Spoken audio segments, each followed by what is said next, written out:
අම්මා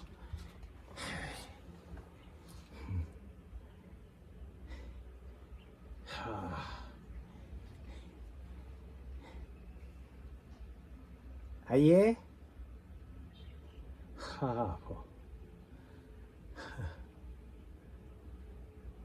ලේයි මුත්‍රායි පරික්ෂා කරන්න ගියා.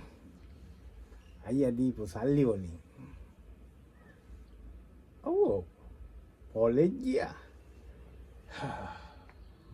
පුදුම ගිනි අවුවක්. එපා වෙනවා.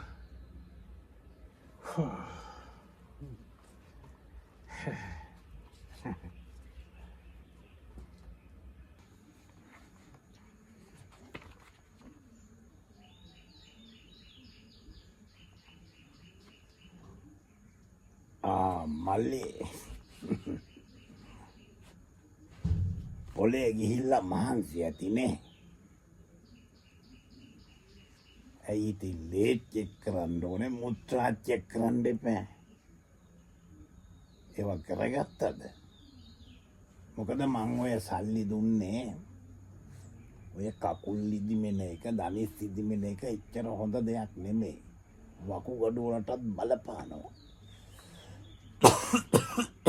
ඔය ප්‍රයිවට් එකකට ගිය ලේ චෙක් කරන්නයි මුත්‍රා චෙක් කරන්නයි වැඩියම ඉතින් මේ අයියාගේ බලගිරිල්ලට ඒ වුණාට එතන ගියාම ඉතින් මට හොඳක් උනේ. සී දෙවි නෝනලා හොඳට hina වෙලා කතා කරනවා. එකතකින් මම ඉස්සර ඉතින් අයියේ අපේම ඉඩම් වල කුඹුරු කෙටුවනේ. දවල්ට කුඹුරු කෙටුවොත් ඇඟ කළුවේ නහන්නනේ. රැට ගිහිල්ලා කුඹුරු කෙටුවේ. අනේ හැමදාම අර අතන තියෙන රූස ගහ වෙලා ඉන්නේ.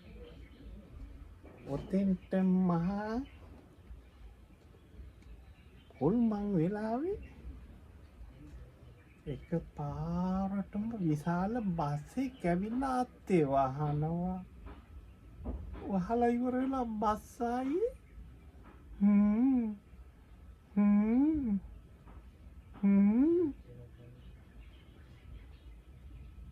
එහෙම බස් කියනවා. ඊට පස්සේ එක පාරටම කොහෙන්දෝ මන්ද විශාල බැස්සියෙක් ගිහිල්ලා ඇවිල්ලා ඒ අත්තිම වහනවනේ.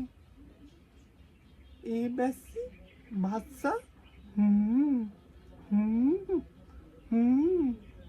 ඕම කොන්නකොට බැස්සි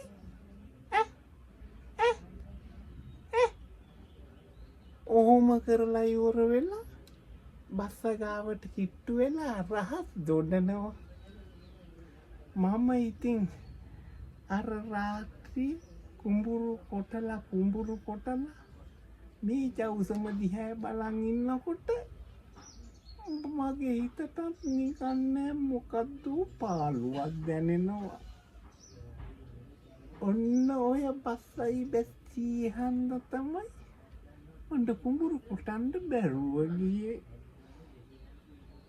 මටත් ඒ වගේ ඒ බස්සයි බැස්සි රහස් කියනවා වගේ අන්න එහෙම හින්ද පුළුවන් වුණා නේද? ඒකටත් එක්ක ඉතින් අයියලා මට එහෙම දෙයක් කරලා දුන්නේ නෑනේ. කමක් නෑ. දැන් මත් හරියයි. මුත්‍රා සාම්පල් ටිකයි ලේ සාම්පල් ටිකයි බලලා මොකක් හරි උත්තරයක් දෙයිනේ.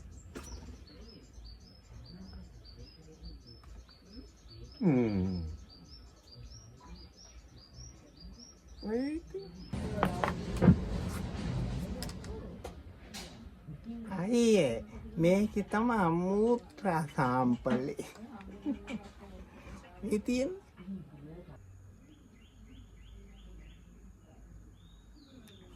ඔච්චර ලොකු බෝතලයකට මුත්‍රා දෙයි හාමුදුරුවනේ.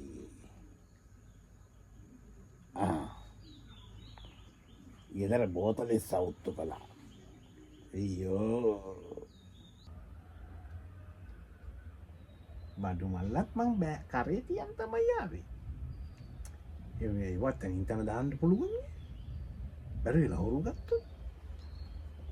ඊට පස්සේ මං ඉතින් කෝකටත් ගෙදරින්ම යනකොට මං හිතුවා පුත්‍රා ඉල්ලයි කියලා. ඉතින් මම මේකට පුරවගෙන ගියා. නෑනේ අයියේ. පොඩි කුප්පියක් දීලා කිව්වා මේකට යෝනේ කියලා. ලැජ්ජාවේ පණ යනවා. මේක එපයි කිව්වා. ඒ පාර මොකද කරන්නේ? ඕ ඒක නෝන කෙනෙක් අතින් එල්ලුවා. අල්ලලා කිව්වා එහෙනම් මුත්‍රා ටික පස්සේ ගම්මුකෝ. ලේ ටික චෙක් කරලා ඉමු කියලා. කට්ට ගැහුවත් දැනුන්නේවත් නෑ. අතින් අල්ලගෙනමයි කට්ට ගැහුවේ. පව්. ඊට පස්සේ මුංචි උප්පිය දීලා කිව්වා මුත්‍රා ටිකක් අරන් එන්න කියලා. අතන තියෙනවා ටොයිලට් එක කියලා කිව්වා. මම එතෙන්ට ගියාම එතනත් පොලිම ලැජ්ජාවේ බෑ. ඊට පස්සේ එතන හිටිය එක මහත්තයෙක් හිටියා. බොහොම අමාරුවෙන් ආවේ. එයාට පුංචි බුදුරක් දීලා එයාගේ මුත්‍රා සාම්පලයක් ඉල්ලගත්තා. නම තමුන්ගේ තමයි. පරීක්ෂණ කරන නම තමුන්ගේ. ඒ වුණාට මුත්‍රා ටික වෙන ලෙඩෙක්ගෙන. එතකොට ඒ ලෙඩාගේ ප්‍රතිඵල එන්නේ. ඇයි ඒක බෝරු වහන්සේට තේරෙන්නේ නැද්ද? කොලොත් කරන්නේම ඕවගේ කුම්මහි වැඩක්. කුඹුරු කොටන්නයි කිව්වා ඒකවත් හරියට කරන්නේ නැහැ. මොකක්ද මේ විකාරේ? මගේ සල්ලි ටිකත් අපරාධේ.